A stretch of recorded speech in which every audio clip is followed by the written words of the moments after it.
نصرت جاوید کہتے ہیں کہ میں خود کسی کو بھی مائنس کرنے کے خلاف ہوں، لیکن میں یہ کہنے پر مجبور ہوں کہ اس وقت مسلم لیگ نون مائنس نواز شریف ہے اور تحریک انصاف کو بھی اسی رستے پر دھکیلا جا رہا ہے۔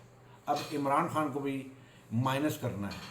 میرا سوال اسٹیبلشمنٹ سے صرف یہ ہے کہ آپ نے تمام حربے استعمال کر کے دیکھ لیے، لیکن اڈیالہ جیل کا مکین ان سے آپ سے مائنس نہیں ہوا، اور ملک ترقی کرنے کے بجائے 78 سالوں سے سب سے مشکل ترین دوڑ یا موڑ سے گزر رہا ہے۔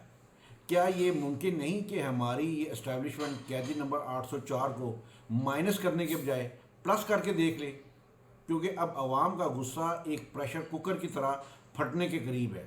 حالیہ ایک عبارت میری نظر سے گزری تو میں دھنگ رہ گیا، کہ جس میں ایک صاحب نسیم خان کہتے ہیں، وہ ایک سوال بھی کر رہے ہیں اور ساتھ جواب بھی دے رہے ہیں کہ کیا فوج پاکستان کے ساتھ کھڑی ہے؟ تو جواب ہے نہیں۔ کیا فوج آئین پاکستان کے ساتھ کھڑی ہے؟ تو جواب ہے نہیں۔ کیا فوج عوامی مینڈیٹ کے ساتھ کھڑی ہے؟ تو جواب ہے نہیں۔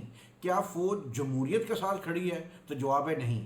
لہٰذا آگے وہ لکھتے ہیں کہ لہٰذا ہم بھی فوج کے ساتھ نہیں کھڑے، ہم اس فوج کے ساتھ کھڑے ہیں جو آئین پاکستان، جمہوریت اور عوام کے ساتھ کھڑی ہوگی۔